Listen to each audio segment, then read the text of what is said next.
Bienvenidos al programa de la Academia de Líderes Católicos Parral. En la cruz. Líderes expertos te acompañarán en un viaje de inspiración y sabiduría.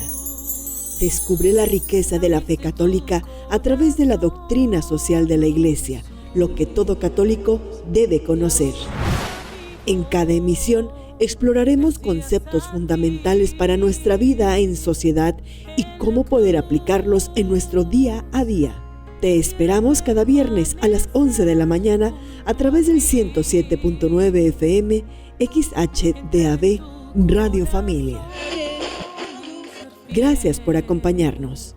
No olvides compartir tu opinión en los comentarios de Facebook y darle en el botón de compartir.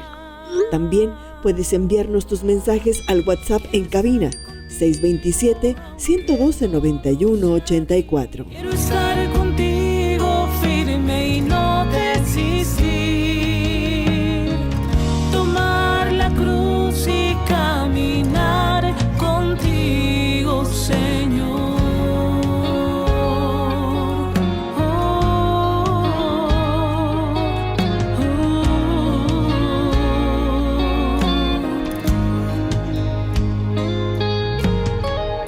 Me da muchísimo gusto poderles saludar en esta mañana. Yo soy su hermana Coyoli Katzin Mendoza y agradezco enormemente a todos y cada uno de los que ya nos acompañan en este día. Ya saben que pues estamos, gracias a Artículos Religiosos El Campanario, transmitiendo para el Decanato Santa Rosalía de Camargo, uno de los 12 decanatos de la Arquidiócesis de Chihuahua, y también para Radio Familia en la diócesis de Parral. Muchísimas gracias, Artículos Religiosos del Campanario, que nos hace posible, pues, poder lograr la transmisión para Radio Parral, a quien saludo y abrazo enormemente a mis hermanos, y también para el Decanato Santa Rosalía de Camargo. ¿De qué se trata esta cuestión de las reliquias? Hoy vamos a platicar un poquito de esto, qué significa, qué es una reliquia, es un fragmento. Eso es lo que vino como reliquia de primer grado, es lo que visitó el Decanato Santa Rosalía de Camargo. Las reliquias son de 3 grados. De primer grado es una parte del cuerpo del santo, cualquier parte. Normalmente hay huesos, es lo que más comúnmente vemos nosotros que visita en las parroquias. De hecho, no hace mucho tiempo, acuérdense que comenzó una gira en la República Mexicana de una reliquia de primer grado de San Judas Tadeo, que es uno de los santos más taquilleros de nuestra Iglesia Católica. La tuvimos en Parral, la tuvimos en el Decanato Santa Rosalía de Camargo, la tuvimos en la Arquidiócesis de Chihuahua, toda la arquidiócesis. Y en este caso, la reliquia de primer grado que nos visitó de San Carlo Acutis fue una reliquia también de primer grado y se trataba de cabello. ¿Por qué de cabello? Porque cuando se va a declarar santo a una persona, hay que exhumar el cadáver, el cuerpo. Entonces, se saca de su tumba y se ve el estado en el que está. Se determinó que perdón, el cuerpo de Carlo Acutis, San Carlo Acutis ahora, estaba intacto, no incorrupto, sino intacto. Entonces, se decide cortar cabello para que sea, pues, venerado, ¿no? Acuérdense que cuando nosotros tenemos a una persona muy amada de nosotros, quisiéramos tener sus cosas, su ropa, las cosas que utilizó, abrazarlas, incluso a los años esas cosas, esos objetos siguen incluso hasta dándonos su olor, aunque ya haya pasado mucho tiempo, huelen a las personas que amamos. Bueno, pues nuestra cultura católica de veneración de reliquias también toma como muy preciados los objetos. Por supuesto que parte de su cuerpo, con mayor razón, es preciado para nosotros, tan preciado que lo guardamos muy celosamente. Y en este caso, pues la reliquia de San Carlo Acutis, que fue la que visitó sigue visitando la Arquidiócesis de Chihuahua, pero en este caso la semana pasada, toda la semana pasada, el Decanato Santa Rosalía de Camargo, pues lo guardamos celosamente. Y ahorita vamos a ver que no es algo contemporáneo, es una cultura que viene incluso desde el Antiguo Testamento. Bueno, de segundo grado, las reliquias son la ropa u objetos usados. Y de tercer grado son estampas, rosarios, medallas han sido tocados por reliquias de primer grado. Cuando nosotros vamos a la veneración de reliquias, podemos llevar un rosario, como aquí se muestra en la imagen, trae un rosario, toca con sus manos y el rosario, el centro de la reliquia, y le pedimos el favor a Dios para que el santo interceda por nosotros. De San Carlo Acutis, cuando exhuman el cuerpo, sacan los órganos, ven el estado de los órganos y sacan el corazón, lo ponen en este relicario. El corazón de San Carlo Acutis está expuesto en la catedral de Asís. Y sí decirles que Dios actúa a través de los santos como modelos e intercesores. Ellos vivieron una fe de manera heroica y estamos seguros de que ya están, gozando con Dios nuestro Señor en el cielo, pero eso les hablo un poquito más adelante de esto. Recordarles que tener amigos santos es súper, súper importante para nosotros como católicos, porque como dice el dicho: "El que con lobos anda, aullar aprende", ¿sí o no? Bueno, Jesús llamó amigos a sus apóstoles, eso nos lo recuerda San Juan en el capítulo 11, versículo 11. Es decir, Jesús no le dice a Pedro: "A ver, Pedro, tú vas a ser el gerente, tú, Juan, vas a ser el, de relaciones, eh, internacionales, o el de relaciones comerciales, o tú, Tadeo, vas a ser, no sé". No, no les dio puestos, los llamó amigos, ya no los llamo siervos, sino los llamo amigos. Entonces, los santos son amigos de Dios. San Carlos tenía un amigo muy querido, un santo que del cual se hizo amigo muy cercano, y este santo, como la fotito de la anterior lo veíamos, era Francisco de Asís. Hoy me toca platicarles de eso justamente por eso. Yo soy laica consagrada como franciscana seglar, entonces perfectamente entiendo esta amistad en la que Carlos se deleitaba de ser amigo de Francisco de Asís. Y les voy a contar algunas cosas como coincidentes, unos puntos coincidentes entre los dos. Respecto a la Eucaristía, San Francisco, fíjense, quiso ser diácono y no sacerdote, porque decía que era indigno de tocar las especies, el pan y el vino, para llamar al Señor y que viniera a ese pan y ese vino a convertirse en el cuerpo y sangre del Señor. Y Carlo hacía oración de adoración todos los días, todos los días. Él hizo muy pequeñito su primera comunión, pero aparte de hacer su primera comunión y de querer ir a misa todos los días, imagínense un niño de 7 años diciéndole a sus papás y a sus asistentes personales: "Llévame a misa", y al otro día: "Llévame a misa", y al siguiente día: "Llévame a misa". Y luego oración de adoración. Era un niño eucarístico totalmente. Bueno, respecto a la palabra de Dios, puntos coincidentes entre San Francisco y San Carlo. Francisco se deleitaba con la palabra de Dios e iba del evangelio a la vida como regla de vida. De hecho, la familia franciscana tenemos esto como regla de vida: ir del evangelio a la vida y de la vida al evangelio. Incluso cuando hablaba de Jesús, dicen que sus historiadores, sus biógrafos, eh, era como si tuviera miel en la boca cuando decía Emanuel o Jesús, era como probar miel, se deleitaba. Y San Carlo, pues todos los días iba a misa, no de cuerpo presente, como llevamos a los muertitos, o en calidad de bulto o de banca, sino que todos los días iba, ponía atención a la palabra de Dios y ponía en práctica lo que escuchaba. Y ahorita vamos a ver en qué ponía en práctica esa palabra de Dios que escuchaba todos los días. Respecto a la familia, ambos venían de familias, con posibilidades económicas. Sin embargo, San Francisco usó su dinero para ayudar a los más pobres y para reparar iglesias. Se sintió llamado primero a reparar iglesias que estaban en ruinas, y Carlo usó el dinero para ayudar también a los pobres y viajar a algunos lugares donde acontecieron los milagros eucarísticos, de los cuales quedó fascinado, y les voy a platicar yo un poquito más adelante. Respecto a la oración, San Francisco hacía varias cuaresmas. Nosotros tenemos la cuaresma, que es antes de Semana Santa, son 40 días antes de Semana Santa. Francisco hacía varias cuaresmas, para festejar, de los santos favoritos de San Francisco de Asís, es que le digo, todos, ojalá que todos tuviéramos un santo. Si tú que me estás escuchando, me estás viendo en este momento, no tienes un santo favorito, yo quisiera pedirte que tuviéramos un santo favorito. A veces ellos mismos nos buscan, se nos acercan, como que son diosidencias o casualidades, ponle tú como quieras la palabra, pero se nos acercan. Puede ser Nuestra Señora, la Virgen María, en cualquier advocación. Muchos, veneran a San Judas Tadeo, el primo de Jesús. En fin, muchos santos, ¿no? Mis santos favoritos, te platico, es Santa Teresita del Niño Jesús y San Francisco de Asís. Igual Santa Teresita del Niño Jesús tiene algunos elementos y gustaba de la vida de San Francisco de Asís, como San Carlo Acutis.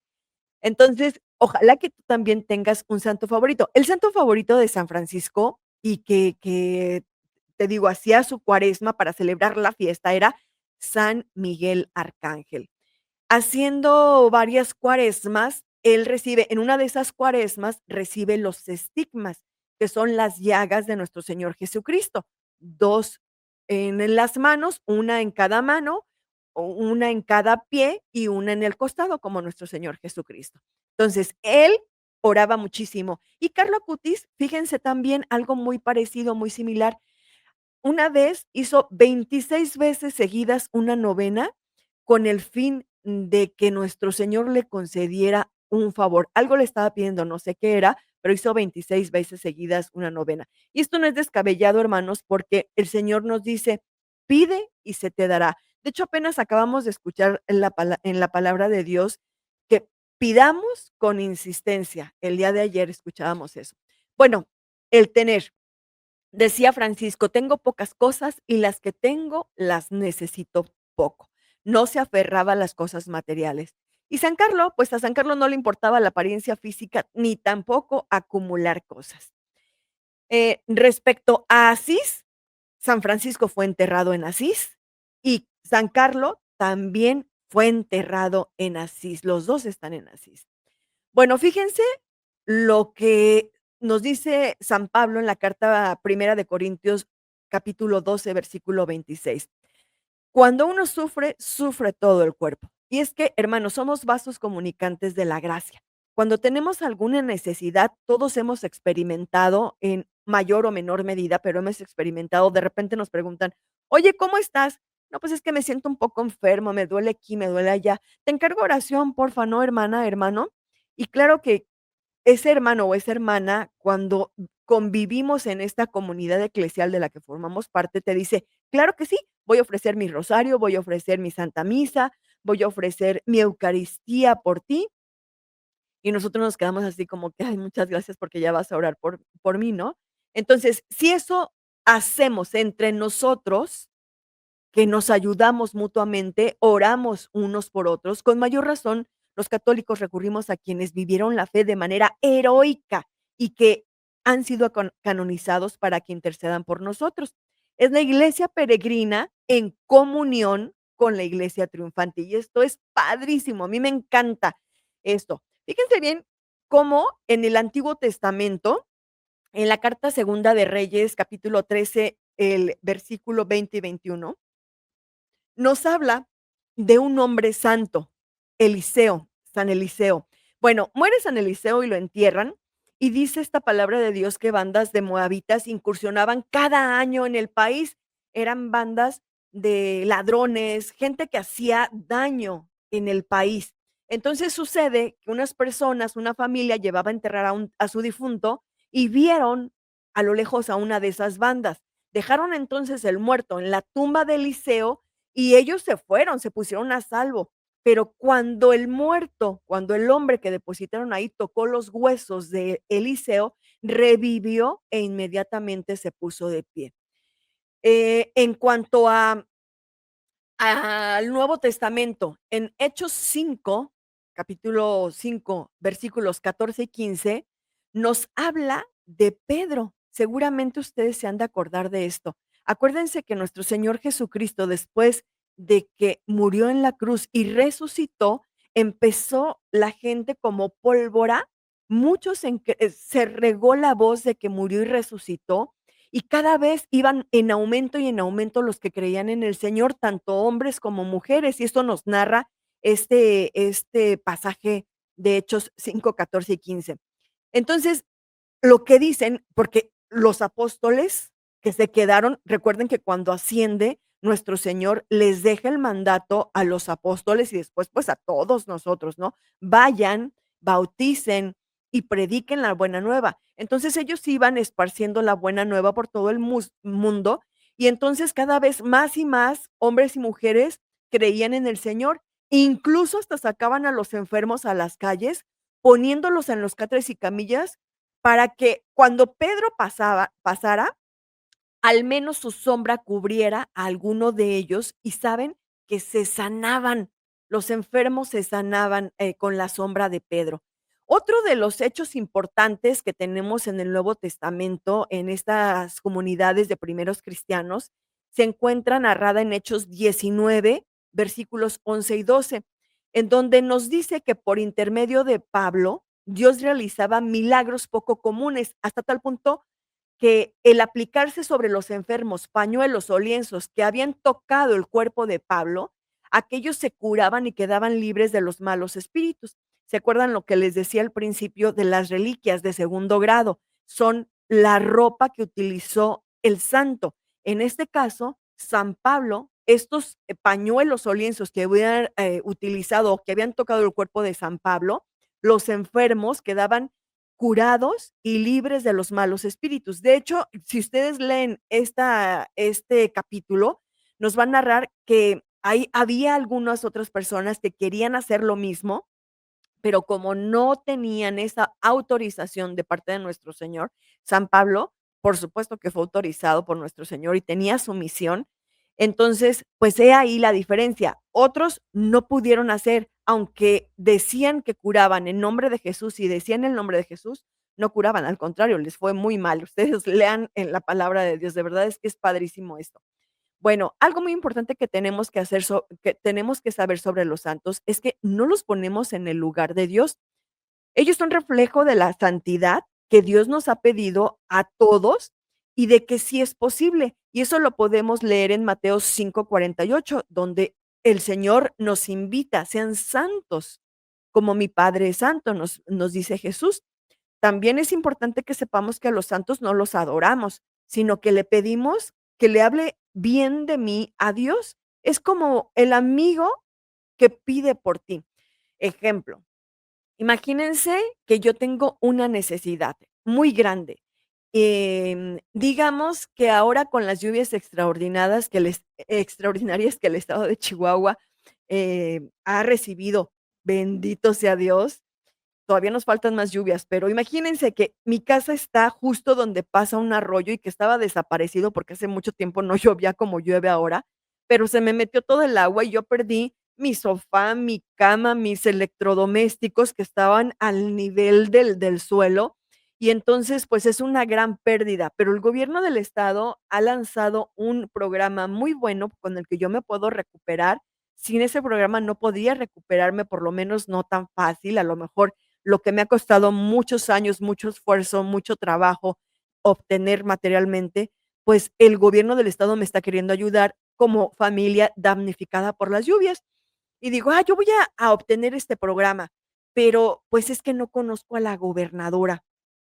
La conozco, pues, de Facebook o de las redes sociales o del Internet, pero físicamente no la conozco, no tengo acercamiento con ella. Pero hay alguien de la comunidad que sí la conoce, y le digo: "Hermana, hermano, ¿me ayudas, por favor, a hablarle bien de mí a la gobernadora? Es que fíjate que tengo esta necesidad y sé que sacó un programa".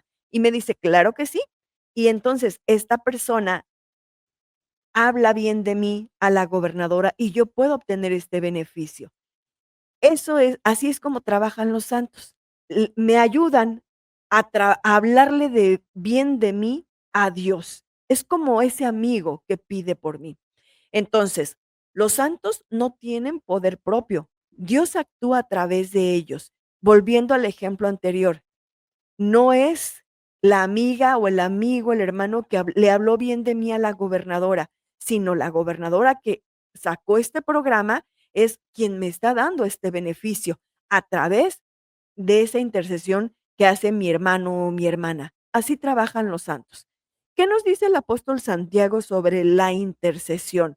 Está en la carta de Santiago 5:16. Dice así: recen unos por otros para que sean sanados.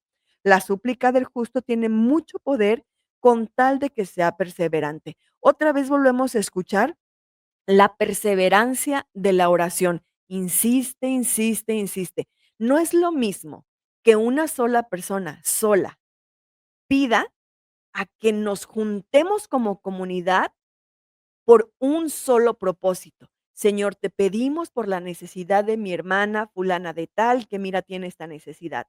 Señor, te pedimos por la necesidad de mi hermano que está sufriendo esta enfermedad. No sé, X, Y, Z. Pero aquí está bien claro y es algo bíblico. Nadie se lo sacó de la manga. Es algo bíblico. Santiago nos dice, recen unos por otros para que sean sanados. Si nosotros, iglesia peregrina, rezamos los unos por los otros, ¿cómo no vamos a acercarnos a alguien que sabemos que ya está gozando de la gloria con nuestro Señor? ¿Cómo es el proceso de canonización? Fíjense, la canonización nos indica que estamos seguros de que la persona ya está en el cielo y para determinarlo, que alguien sea santo o no, se requiere de un proceso más o menos largo. Les platico. El primer paso es la postulación. El obispo diocesano y el postulador de la causa piden iniciar el proceso de canonización tras realizar una exhaustiva averiguación con personas que conocieron al candidato para saber si en verdad su vida fue ejemplar y virtuosa. Si se logra comprobar por el testimonio de estas personas que su comportamiento fue ejemplar, la iglesia lo declara siervo de Dios. En el segundo paso, justamente se llama siervo de Dios, aquí la Congregación para la Causa de los Santos, que es quien determina, quien examina el caso, lo hace en este punto con muchísimo detalle, con lupa, y si se llega a la conclusión de que sus virtudes fueron heroicas, el Santo Padre entonces lo declara venerable. Es el tercer paso. En el paso de venerable, la congregación declara que las personas han vivido las virtudes cristianas de manera heroica, que es modelo de vida y se le puede comenzar a pedir favores en este tercer paso cuando ya es venerable. Les comento aquí algo al pie, una nota al pie. La Congregación para la Causa de los Santos, no crean que esté integrada por puro católico, por pura gente que se ilusionaría con ver a la persona que se está proponiendo para canonizarse en los altares. No, no, no. La Congregación de la Causa de los Santos, hay gente que sí es católica, pero también hay gente que ni siquiera es católica, sino que son científicos como médicos, por ejemplo, que nada más tienen la ciencia como medida para determinar que fulano de tal sí podría llegar a los altares. Y esto es importante por el siguiente, paso, que es, para beatificar a una persona. Aquí, después de que sea declarado venerable, es necesario que se haya producido un milagro debido a su intercesión. Este milagro debe de ser probado a través del comité de médicos y de teólogos que forman parte de esto que les decía yo, la congregación para la causa de los santos. Aquí este milagro que le ayudó a Carlo Acutis a conseguir la beatificación se ocurrió el 12 de octubre del 2010. Un niño que se llama Mateo o Mateus en portugués sufría de un páncreas anular que causaba que vomitara todo el tiempo. Esto lo tenía muy débil y obviamente desnutrido. Un día fueron su abuelo y él a venerar las reliquias de San Carlo Acutis, todavía no era santo en ese tiempo, y le dice a su abuelito: "Abuelo, ¿qué le pido a Carlo?". Y le dice su abuelo: "Pídele con todo tu corazón que dejes de vomitar".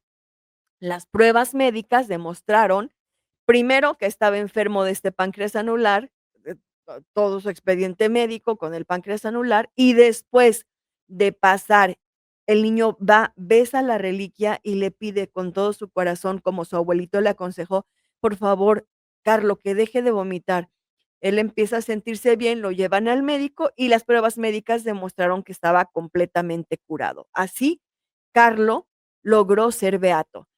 ¿Cuál es el proceso para que ya canonicen a una persona beata?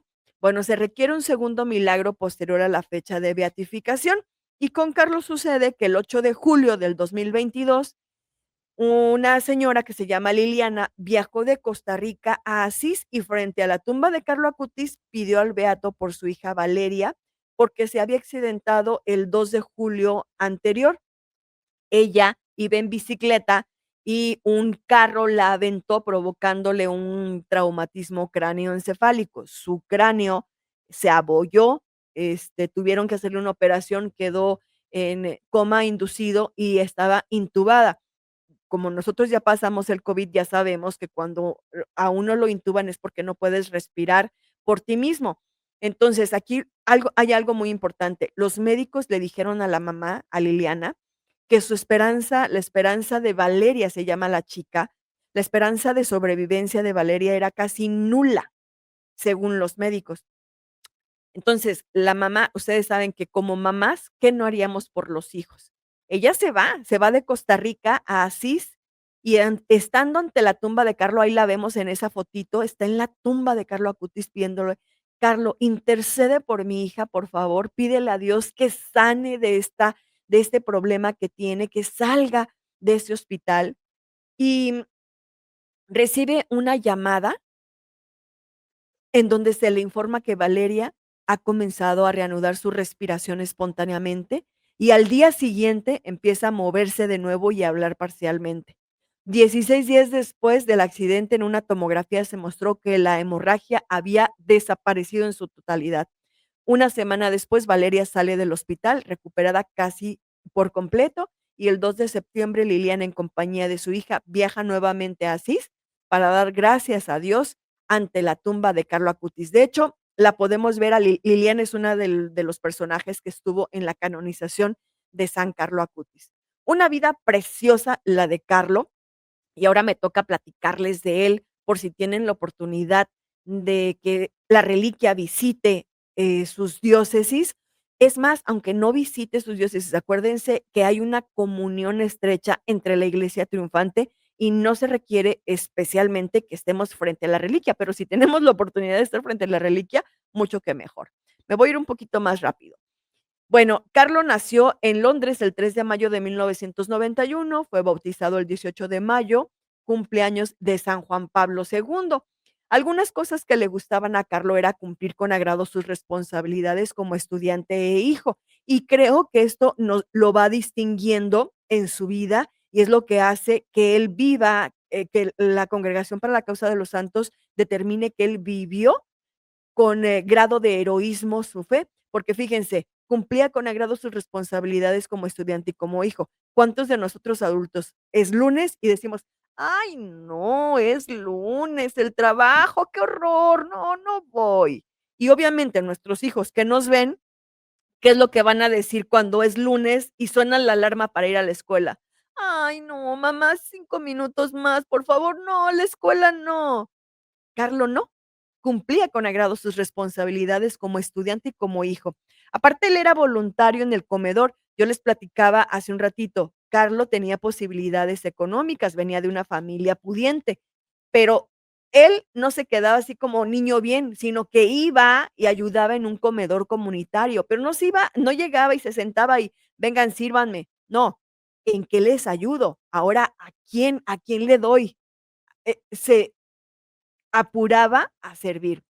No solamente eso, ayudaba a los pobres de su barrio. Cuentan que del dinero que le daban sus papás para la escuela, él se iba guardando e iba ahorrando. Y no crean que para que diciembre se llenara, el árbol de regalos exclusivamente para él. No, compraba regalos, pero no para él, compraba regalos para ayudar a los pobres de su barrio. Les compraba cobijas, sleeping, colchonetas, comida, lo que fuera necesario para ayudar a los pobres de su barrio. Pero no solo eso, él daba catecismo a los niños de primera comunión y confirmación. Siendo un muchachito, daba catecismo ya a los niños de primera comunión y confirmación. ¿Cuántas parroquias no sufren de que no hay catequistas suficientes? Hay grupos, hay catequistas que tienen hasta 2 grupos, porque no hay quien quiera acercarse a servir dando catecismo.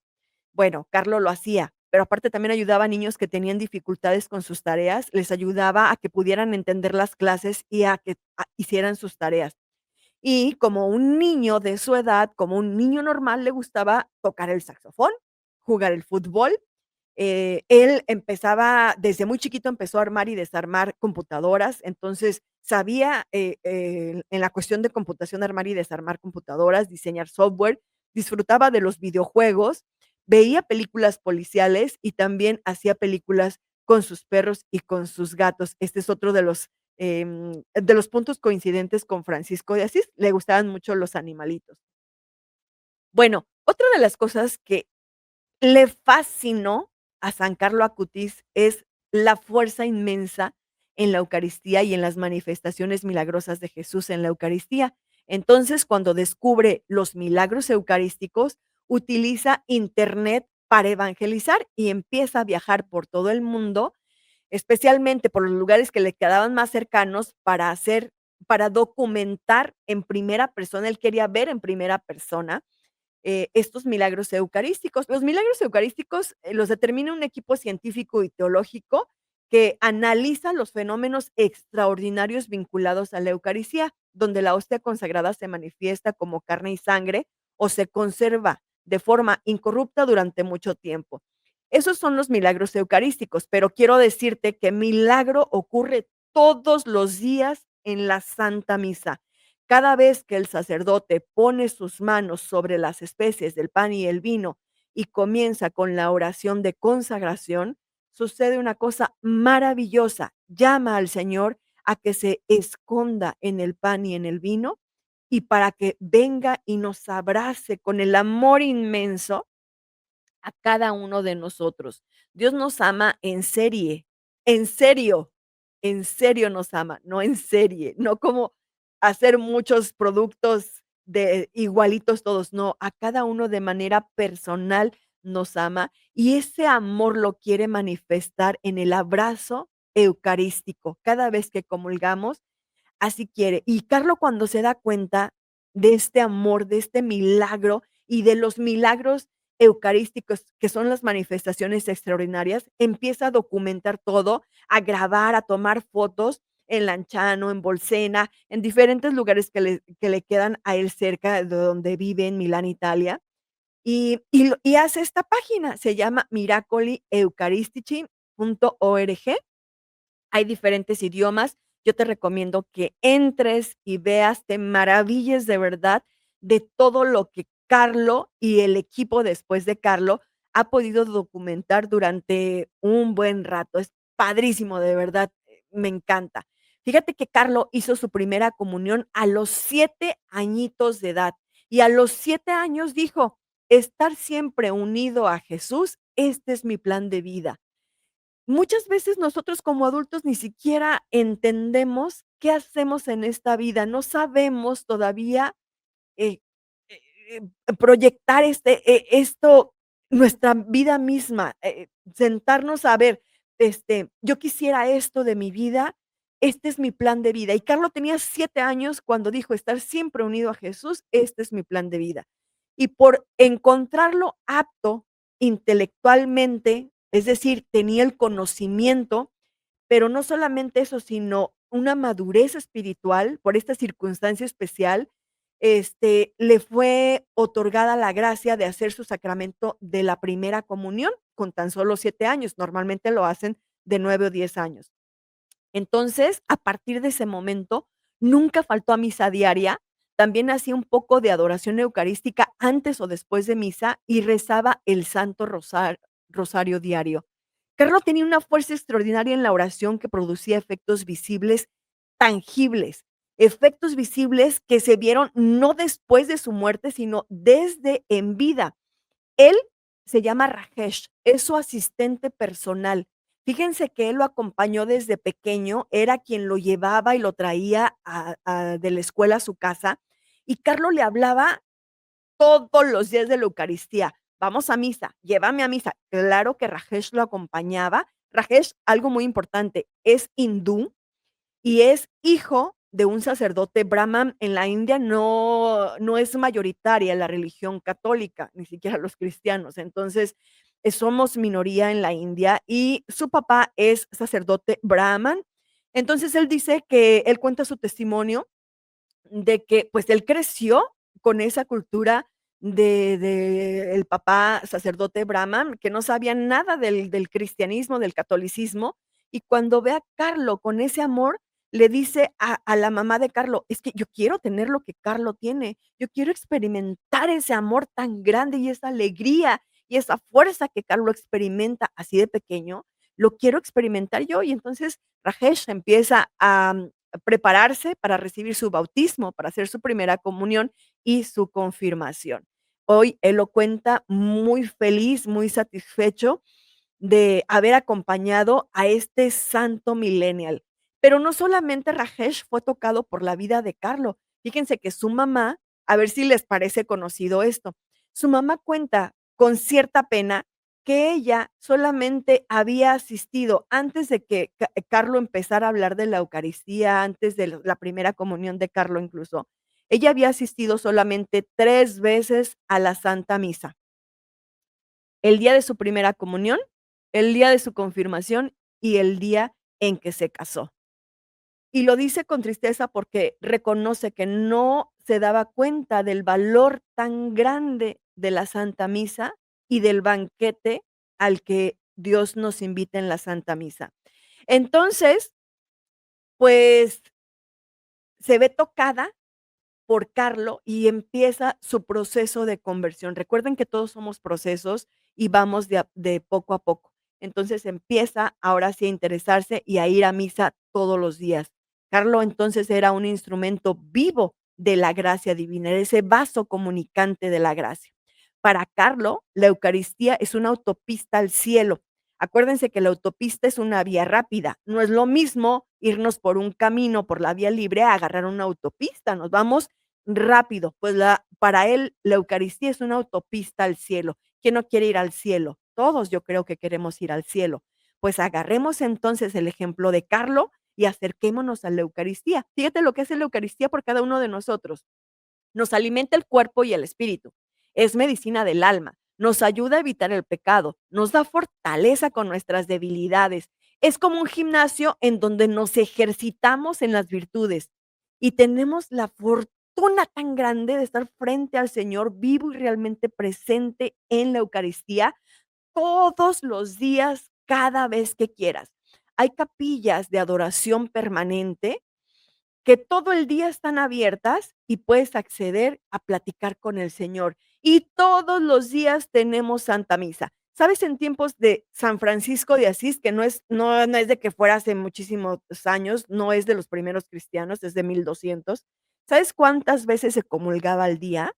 Solamente, digo al año, perdón, 4 veces al año se comulgaba. Nosotros tenemos misa todos los días y tenemos el descaro de despreciar a nuestro Señor.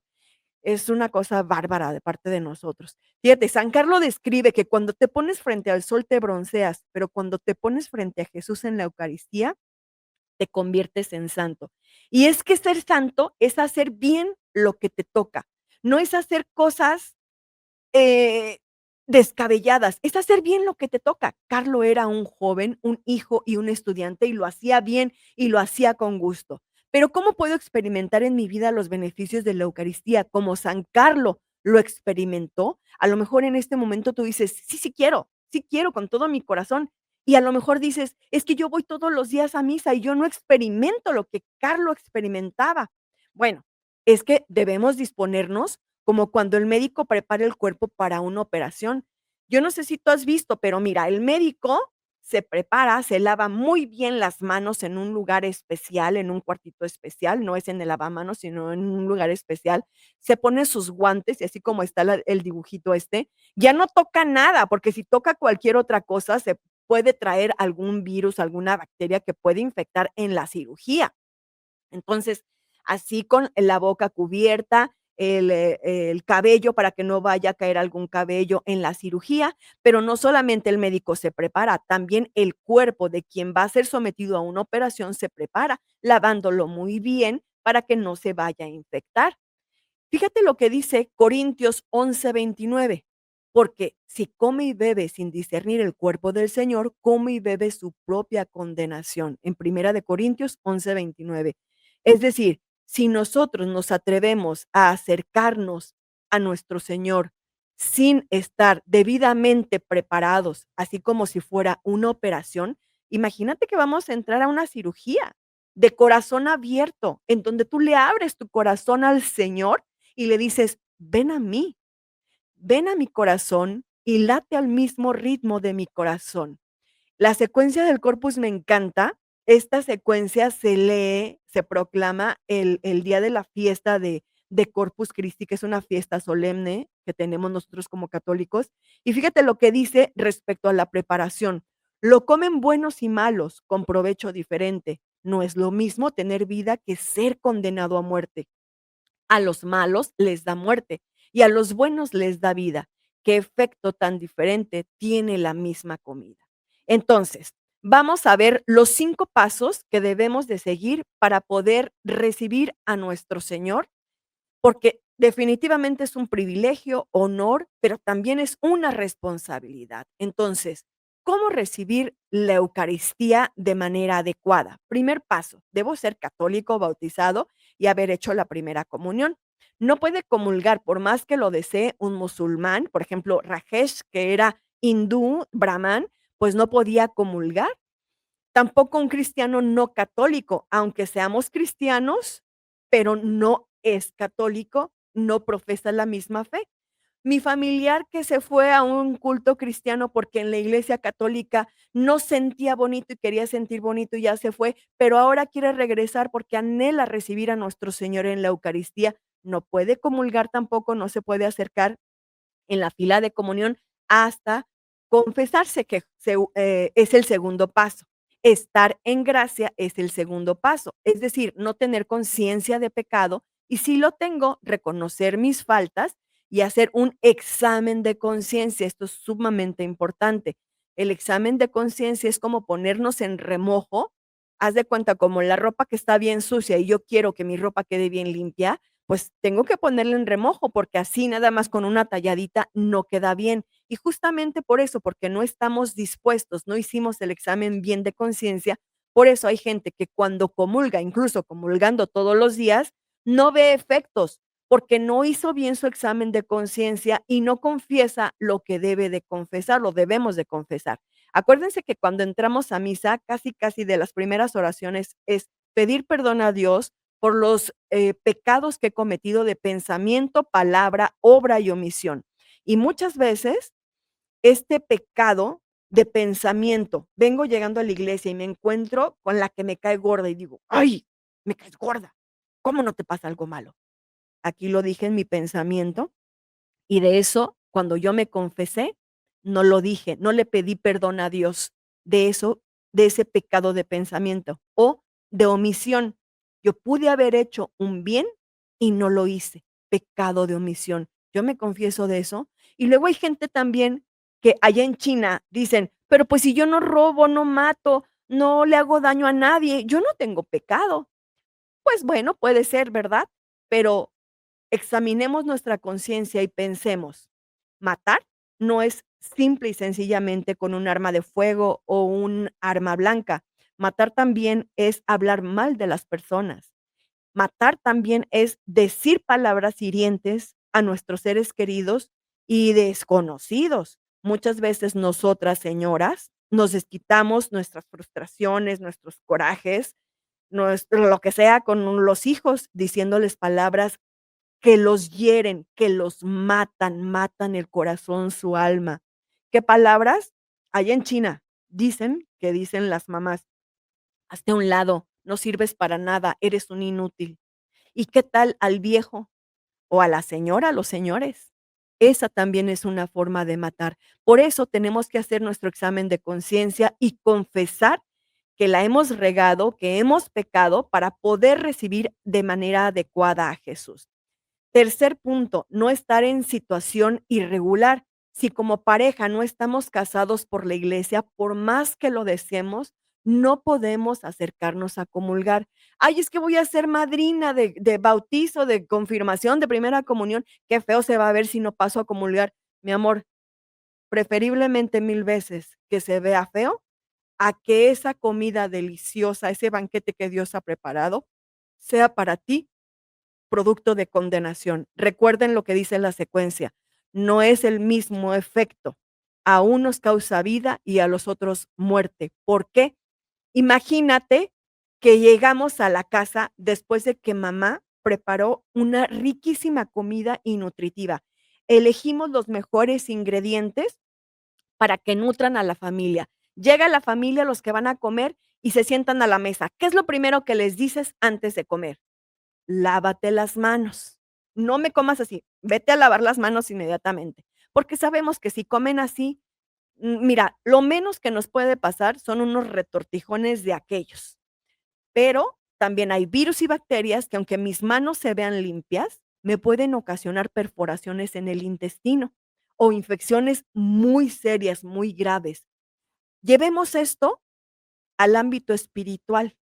Parece que no peco, parece, bueno, dicen dicen: "Pues mejor te voy a quitar a mis santos y te voy a poner a ti", ¿no? Porque a veces parece de verdad que no pecamos, no tenemos esa conciencia de examinarnos profundamente y de reconocer que sí hemos pecado, que sí hemos ofendido a Dios, y eso es lo que nos hace daño. Entonces, mejor nos ponemos en remojo, hacemos bien nuestro examen de conciencia, nos confesamos y nos acercamos a comulgar. Cuarto, paso para poder recibir a nuestro Señor, el ayuno eucarístico. Se trata de no comer ni tomar nada una hora antes de comulgar y se puede tomar agua natural o medicinas, pero no alimento sólido. Es una hora nada más. No vas a estar horas en ayuno, es una hora antes de acercarte a misa. Hay gente que entra con el bocado del desayuno, de la comida en la boca o del el snack, lo que vayas comiendo, lo que sea el antojito, y cuando ya va a empezar la misa. No, haz un esfuerzo de una hora antes de comulgar, no consumas alimento sólido. Y finalmente, devoción y respeto. La devoción se trata de saber a quién se recibe y el respeto, que hay un código de vestimenta. Imagínate que vas a recibir a un personaje importantísimo en tu casa. ¿Cómo te vestirías? Con las mejores galas. Ese día le toca baño hasta el perro, hasta el gato, todos bañados, limpios, oliendo rico, planchados, perfumados. Bueno, si eso hacemos con personas, ¿qué no haríamos con el Rey de Reyes y Señor de Señores? El código de vestimenta para asistir a la casa de Dios no incluye short, minifaldas, escotes pronunciados, pijamas o guaraches de esos con los que me meto yo, las chanclas con las que me meto al baño. A lo mejor en verano sí se pueden guarachitos de vestir, pero es algo diferente, algo digno, algo bonito, que se vea agradable, que voy a ver al Rey de Reyes y Señor de Señores. Y para Carlo Acutis, bueno, la Eucaristía es una escuela de vida para hacer vida el Evangelio. Ahí lo vemos en las fotos, como en lugares comunes, en situaciones comunes, él está haciendo vida el Evangelio con sus amigos, en el fútbol, en la computadora. Carlo dice que todos nacen como originales, no mueras como fotocopia. Carlo hacía mucho énfasis en esto porque fíjense cómo el Señor nos dice, Dios nos conoce incluso antes de que nuestros padres se dieran cuenta que existíamos. Y nos invita, Carlo, a darnos cuenta que nuestra vida es valiosa y que es original, que nadie nos parecemos a nadie. Qué feo se ve una fotocopia, sobre todo cuando la máquina está media desequilibrada y sale toda la rayota en medio, las manchas negras. Pues así dice Carlo, somos originales, nuestra vida es valiosa. Atrévete a ser diferente, nos dice Carlo. Carlo, antes de los 15 años, le diagnosticaron una leucemia fulminante, pero él no sufre, no está triste, él ofrenda su sufrimiento, lo ofrece por el Papa y la Iglesia. Dice Carlo que no está triste, porque la tristeza es mirar hacia adentro y la felicidad es mirar hacia Dios. Carlo muere el 12 de octubre del 2006 a los 15 años, pero tú no tienes que ir a Asís para encontrarte con San Carlos. Él viene a ti en la oración. Yo te pido, hermano, hermana, que ores a Dios nuestro Señor con la intercesión de Carlo Acutis para que interceda por tus necesidades. Carlo está desde el día 1, pero bien activo en hacer que tus oraciones lleguen a Dios nuestro Señor, en hablarle bien de ti a Dios nuestro Señor. Y bueno, pues ha terminado este programa, me ha dado un enorme gusto poder compartir esto tan importante. Ojalá puedas ayudarnos a compartir lo que hemos aprendido aquí sobre milagros eucarísticos, sobre la preparación para recibir de manera adecuada a nuestro Señor en la Eucaristía, sobre el poder de la Eucaristía, el poder de nuestro Señor Jesús, que nos dijo que nunca nos iba a dejar solos, que iba a estar con nosotros hasta el final de los tiempos, y justamente ahí, en la Eucaristía, está con nosotros. Te agradezco mucho que nos hayas acompañado. Por favor, comparte este programa, comparte la bendición de esta información tan importante. Dios te bendiga, paz y bien.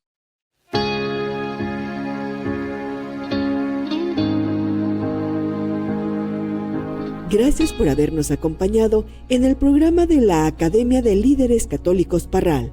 Te esperamos en la próxima emisión.